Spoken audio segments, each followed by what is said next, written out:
देखो, जो हम लोग लाइंस एंड एंगल्स वाला जो चैप्टर पढ़ रहे हैं उसमें बहुत सारे थ्योरम्स हमने अभी तक पढ़े, जिसमें से एंगल सम प्रॉपर्टी वाला थ्योरम हम लोगों का कंप्लीट हो चुका है।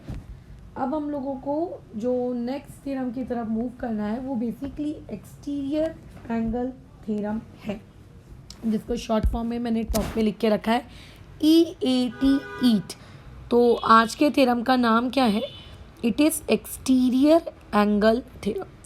पहले तो समझते हैं कि एक्सटीरियर एंगल थ्योरम है क्या, और उसके बाद इसके प्रूफ में हम लोग मूव करेंगे। तो कैसा होता है, जब आप छोटे बच्चे थे तब आप लोग ट्रायंगल्स की दो प्रॉपर्टीज़ बहुत ही खुश होकर पढ़ते थे। एक होती थी एंगल सम प्रॉपर्टी, है ना? अच्छा, और दूसरी होती थी एक्सटीरियर एंगल प्रॉपर्टी। उस ज़माने में अगर आपको कोई बोलता था कि देख भाई, ये फलाना फलाना प्रॉपर्टी है, ये फलाना फलाना फिगर है, इस पर्टिकुलर फलाना फलाना फिगर में ये फलाना फलाना प्रॉपर्टी को अप्लाई कर दो, तो तुम उस इंसान की आंख मूंद कर बातों पे यकीन करते थे, हाँ हाँ करके ये जो बोल रहे हैं ये तो सही बोल रहे होंगे, चलो इस पर्टिकुलर फिगर में ये पर्टिकुलर प्रॉपर्टी अप्लाई कर देते हैं, ये बाद में देखेंगे करके कि वो जो इंसान बोल भी रहा है वो सच बोल रहा है कि झूठ बोल रहा है ना? वैसे ऑब्वियस है कि झूठ तो तुम्हें बोलेंगे नहीं पढ़ाने वाले लोग, बट अब 9th क्लास में वही प्रॉपर्टी तुम्हें वापस से पढ़नी है। लेकिन अब तुम्हें उस प्रॉपर्टी से रिलेटेड जो क्वेश्चंस हैं उनका स्तर यानी कि उनका लेवल भी तुम्हें हाई अप होकर मिलेगा, प्लस साथ ही साथ में तुमको वो जो प्रॉपर्टी पढ़ाई जाएगी उस प्रॉपर्टी का प्रूफ भी मिलेगा कि हाँ करके देखो भाई साहब सही में ऐसा होता है। ठीक है, तो पहले तो समझते हैं कि एक्सटीरियर एंगल थ्योरम बेसिकली है क्या। तो जैसा कि मैंने एंगल्स एंड प्रॉपर्टी जिस दिन मैं पढ़ा रही थी उस दिन भी मैंने कहा था, मैं अभी भी कह रही हूँ, फिर से रिपीट कर रही हूँ, आपके पास जो ट्रायंगल होता है ना, ट्रायंगल की आपके पास कितनी वर्टेक्स होती हैं? 3 वर्टेक्स होती हैं। चलो पहले ये एक ट्रायंगल बना लेते हैं, ये दूसरा ट्रायंगल बना लेते हैं। ठीक है, इसमें किसी भी एक वर्टेक्स को पकड़ लेते हैं, ये है P, ये है Q और ये है लेट्स से R। सही कह रहे हैं? ओके। अब इसमें क्या करो, जो वर्टेक्स होती है किसी भी एक वर्टेक्स को पकड़ो और उसको लंबा एक्सटेंड कर दो। जैसे मान लेते हैं मुझको R वर्टेक्स अच्छी लगती है, मैंने R वर्टेक्स को चूज़ किया और R वर्टेक्स को मैंने लंबा खींच दिया, इस तरीके से एक्सटेंड कर दिया। ठीक है, तो जो मेरी एक्सटेंडेड लाइन होती है, ठीक है, जो मेरी एक्सटेंडेड लाइन होती है, ठीक है, प्लस उस वर्टेक्स से जो एक साइड जुड़ी हुई होती है। अब इस पॉइंट R नामक वर्टेक्स से 2 साइड जुड़ी है, एक है ये वाली साइड, एक है ये वाली साइड। तो QR साइड को भूल जाएं, क्योंकि QR वाली साइड को ही तो आपने एक्सटेंड किया है, लंबा किया है। तो कौन सी साइड बच गई आपके पास? ऊपर वाली PR साइड बच गई। तो बेसिकली एक्सटेंडेड लाइन से उस बची हुई साइड तक का जो एंगल होता है, ये एंगल आपका कहलाता है एक्सटीरियर एंगल। ठीक है, ये एंगल क्या कहलाता है? Exterior angle. क्या कहलाता है? ये एक एक्सटीरियर एंगल। ठीक है, अभी अगर ये एक एक्सटीरियर एंगल है, ठीक है, कोई दिक्कत नहीं है, लेकिन ये एक्सटीरियर एंगल ट्रायंगल के साथ क्या रिलेशनशिप होल्ड करता है?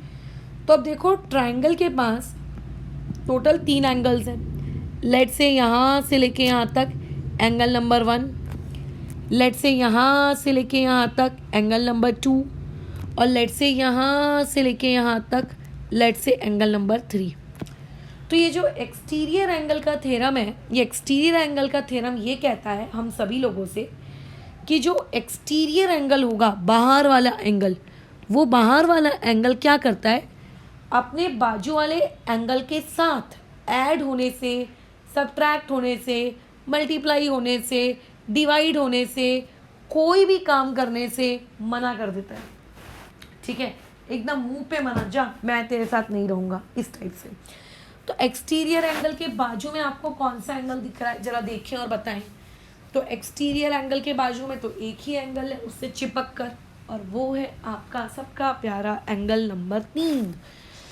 राइट, कौन है वहाँ पे? Angle number 3। तो एक्सटीरियर एंगल बोलता है मुझको उस एंगल नंबर 3 के साथ नहीं रहना। तो हमने पूछा अच्छा ठीक है मत रहो, फिर किसके साथ रहोगे?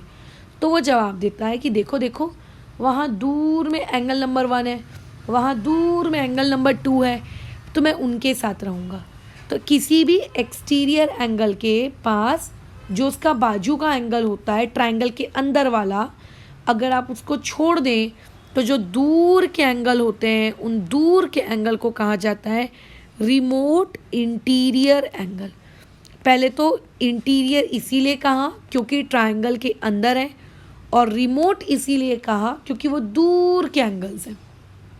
ठीक है, कहाँ के एंगल्स हैं? दूर के।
ठीक है, तो रिलेशनशिप कुछ इस प्रकार का है कि जो एक्सटीरियर एंगल होता है वो अंदर के दो रिमोट इंटीरियर एंगल के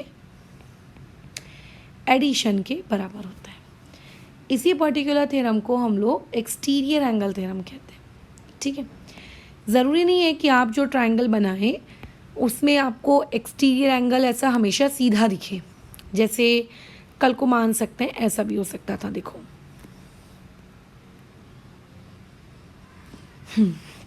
ट्रायंगल को नाम दे दिया x, नाम दे दिया y और नाम दे दिया z।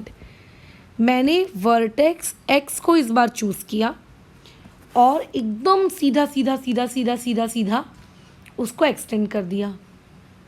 किसी साइड को एक्सटेंड करना पड़ता है। देखो ये साइड xy को चूज़ किया और उसको सीधा सीधा सीधा सीधा सीधा सीधा इस तरीके से एक्सटेंड कर दिया। ठीक है, तो ये क्या है? ये आप लोगों की एक्सटेंडेड लाइन है, और वो पर्पल कलर क्या है? वो भी एक एक्सटेंडेड लाइन है। तो बची कौन सी साइड? पास में एग्जैक्ट साइड आपकी रिमेनिंग है। ठीक है, एग्जैक्ट वाली साइड आप लोगों की कैसी है? रिमेनिंग है। तो उस एक्सटेंडेड लाइन से यहाँ तक का, यानी ये दो कहूँ इन दोनों के बीच का जो एंगल होता है इसी को हम लोग कहते हैं एक्सटीरियर एंगल। ठीक है, अब मुझे एक बात बताओ, अगर मैं इसको 1 नंबर दे दूँ, इसको 2 नंबर दे दूँ और इसको अगर मैं 3 नंबर दे दूँ, तो एक्सटीरियर एंगल के बाजू में कौन रहता है? एकदम चिपक कर 2 रहता है। तो एक्सटीरियर एंगल बोलेगा कि हाँ मेरे को 2 के साथ नहीं रहना। तो तुमने उसको पूछा अच्छा ठीक है भाई, तो तुम्हें किसके साथ रहना है? तो उसने ये बोला कि देखो जो दो रिमोट इंटीरियर हैं उनको लेकर आओ। तो तुम बोलोगे कौन है यार रिमोट इंटीरियर? जो एक्सटीरियर से दूर है। तो कौन है एक्सटीरियर से दूर? 1 दूर है और 3 दूर है। तो इनको बेसिकली हम लोग क्या कहेंगे? रिमोट इंटीरियर एंगल्स कहेंगे। ठीक है, और एक्सटीरियर एंगल किसके बराबर होता है? इन्हीं दोनों रिमोट इंटीरियर एंगल्स के सम के बराबर, एंगल 1 प्लस एंगल 3 के बराबर। ठीक है, तो एक्सटीरियर एंगल देखो आड़ा, तिरछा, उल्टा, सीधा कैसा भी दिख सकता है भाई। आपको बस उस एक्सटीरियर एंगल को पहचानना है और उसके जो दो रिमोट इंटीरियर एंगल्स हैं उनके एडिशन के बराबर लिखना है, बस बात ख़त्म। ओके बस। अब ये चीज़ मैंने ऐसा कही तो तुम मेरी बात पे क्यों ट्रस्ट करोगे? तुम प्रूफ मांगोगे ना, मैडम आप कुछ तो प्रूफ दीजिए जिससे हम आपकी बात पे ट्रस्ट करें, है ना? तो आप प्रूफ तो दे ही नहीं रहे हैं, आप बस बोल रहे हैं कि मान लो मेरी बात, मान लो मेरी बात, मान लो मेरी बात। ऐसा थोड़ी ना होता है, आप प्रूफ दो। तो हम लोग इस पर्टिकुलर थ्योरम में प्रूफ ही पढ़ने वाले हैं। क्या बोला है कि if a side of a triangle, देखो इफ़ अगर किसी चीज़ के आगे लिख गया है इसका मतलब गिवन की बातचीत हो रही है। तो गिवन में ये बोला जा रहा है, पहले तो डायग्राम बना लें कि मान के चलते हैं आपके पास क्या है, एक ट्रायंगल है, ठीक है। ये मान के चलो आपके पास ट्रायंगल है, नाम दे लेते हैं इसको कुछ भी, मैंने दे दिया PQR। बोल रहा है कि इस ट्रायंगल की किसी भी साइड को प्रोड्यूस्ड करें। प्रोड्यूस का मतलब होता है एक्सटेंड करें। तो मैंने इस लाइन को, लेट्स से QR वाली लाइन को मैंने इस तरीके से एक्सटेंड कर दिया, यहाँ पे एक पॉइंट दे दिया X। वो ये कह रहा है कि जो एक्सटीरियर एंगल होगा, ठीक है, जो एक्सटीरियर एंगल होगा, अब बताओ एक्सटीरियर एंगल कौन होगा? ये होगा एक्सटीरियर एंगल। लेट्स से इसको मैं नंबर दे देती हूँ 1 मेरा एक्सटीरियर एंगल है। और बोल रहा है is equal to the sum of the, sum का मतलब होता है एडिशन, किसके एडिशन के बराबर है? दो इंटीरियर अपोजिट एंगल्स के। तो अब देखो अगर मैं इसको नाम दे दूँ एंगल P, इसको नाम दे दूँ एंगल Q और इसको नाम दे दूँ एंगल R, नंबरिंग कर देते हैं, लेट्स से 2, इसको नंबरिंग कर दी 3, लेट्स से इसको नंबरिंग कर दी 4। तो क्वेश्चन में वाला आपसे ये चाहता है, वो ये बोलना चाह रहा है आपसे टू प्रूव, वो ये करवाना चाह रहा है कि भाई जो एक्सटीरियर एंगल है, देखो डायग्राम में, और बताओ एक्सटीरियर एंगल कौन है? एंगल 1। वो किसके बराबर है? अंदर वाले दो interior angles, remote interior angles. तो देखो एंगल 1 के बाजू में कौन है? 2, उसको तुम छोड़ दो, बोलो बचा कौन? 3 और बचा कौन? 4। तो एंगल 1 इन दोनों के एडिशन के बराबर होगा। ये वो तुमसे टू प्रूव करवाना चाह रहा है और तुमको इसको प्रूव करके देना है। सबसे पहले तो हम गिवन लिख देते हैं, ठीक है। तो गिवन में हम लोग ने क्या लिखा कि इन ट्रायंगल PQR, एक ट्रायंगल है हमारे पास PQR, उस ट्रायंगल PQR में, ठीक है, एंगल PRX को हमने क्या लिखे रखा है? Angle PRX is a exterior angle, ठीक है। वो उस पर्टिकुलर ट्रायंगल का क्या है? एक्सटीरियर एंगल है। ये हम लोगों ने वहाँ पर लिख दिया, बराबर। अब बारी आती है प्रूफ करने की। तो तुम क्या प्रूफ कर पाओगे? तुम्हें क्या क्या पता है? तुम्हें अल्टरनेट पता है, तुम्हें करस्पॉन्डिंग पता है, तुम्हें इंटीरियर पता है।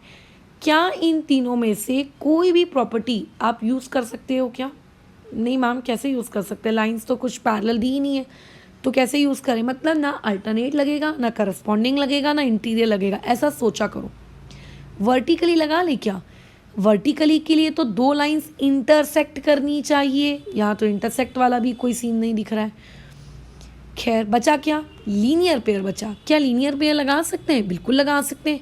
एंगल 1 और एंगल 2 को अगर आप ऐड करें तो आपको नहीं दिखता एंगल 1 एंगल 2 एक ही स्ट्रेट लाइन के एंगल्स हैं, तो उनमें लीनियर पेयर लगा सकते हैं। तो जब हम लोग प्रूफ करने गए तो प्रूफ करते वक्त मैं ये लिख सकती हूँ कि angle 1 plus angle 2 equal to, बोलो कितना डिग्री? 180 डिग्री।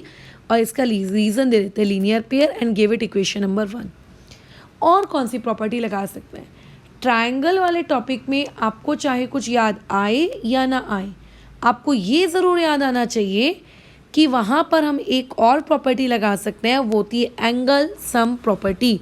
यानी कि ट्रायंगल PQR में अगर आप उसके तीनों एंगल का एडिशन करें, angle 2 plus angle 3 plus angle 4, तो उनका एडिशन भी कितना होता है? 180 डिग्री। और इसका रीज़न दे देंगे हम लोग एंगल सम प्रॉपर्टी। और इक्वेशन नंबर क्या दे देंगे? इक्वेशन नंबर हम लोग दे देंगे यहाँ पर, बोलो कितना? 2। अब लेकिन मैडम ये दो इक्वेशन लाके आपको क्या फ़ायदा मिला? तो देखो, जब भी आपके पास कभी भी दो इक्वेशंस आए, आप उन इक्वेशंस में देखें कि उन इक्वेशंस में आपको क्या सेम दिख रहा है। अरे यहाँ पे तो इसके भी पास भी 180 है, इसके पास भी 180 है। तो जब दो इक्वेशंस के पास आपको सेम चीज़ दिखती है, इसका मतलब क्या है कि पहली वाली इक्वेशन का टर्म नंबर 1 जो कि है एंगल 1 प्लस एंगल 2, दूसरी वाली इक्वेशन का टर्म नंबर 1 जो कि है angle 2 plus angle 3 plus angle 4 और जो कॉमन है उन दोनों में 180, ये तीनों के तीनों टर्म्स आपस में इक्वल है। ये होता है इसका मीनिंग। अब इन तीनों टर्म्स को तो एक साथ सॉल्व नहीं किया जा सकता। मैथ्स में तो हमको सॉल्व करने के लिए हमेशा हम दो टर्म्स को यूज़ करते हैं, तो दो टर्म्स कहाँ से आएंगी? तो दो टर्म्स सिलेक्ट करनी पड़ेंगी। कौन सी टर्म सिलेक्ट करें? अरे इन दोनों को सिलेक्ट करके तो कोई मतलब नहीं है। इन दोनों को सिलेक्ट करोगे तो वापस इक्वेशन नंबर 2 में पहुंच जाओगे, इन दोनों को सिलेक्ट करोगे तो वापस इक्वेशन नंबर 1 में पहुंच जाओगे। तो हमने क्या किया, ये जो लिखा है कि तीनों आपस में इक्वल होंगी, इन तीनों में से अपनी पसंद की दो टर्म्स उठा ली जिनसे हमारा आंसर आ सकता है। तो ये हमने टर्म्स को उठा लिया। अब क्या करें? अब देखें कुछ कट रहा है, पिट रहा है, डिवाइड हो रहा है, मल्टीप्लाई हो रहा है, जो भी देखें। तो एंगल टू दोनों तरफ से कट गया और बचा क्या? लेफ्ट हैंड साइड में बचा एंगल 1, राइट हैंड साइड में बचा एंगल 3 प्लस एंगल 4। ठीक है, और आई थिंक यही हमको प्रूफ करना है कि angle 1 is equals to angle 3 plus angle 4। और ये क्वेश्चन हो गया हम लोगों का हेंस प्रूव्ड। तो इस तरीके से आप बचपन से जो एक्सटीरियर एंगल की प्रॉपर्टी लगाते आ रहे हैं उसको इस तरीके से प्रूफ किया जाता है। ठीक है, तो फिलहाल इस क्वेश्चन को यहाँ पे ओवर करते हैं और आगे की क्लास में इस टॉपिक से रिलेटेड प्रैक्टिस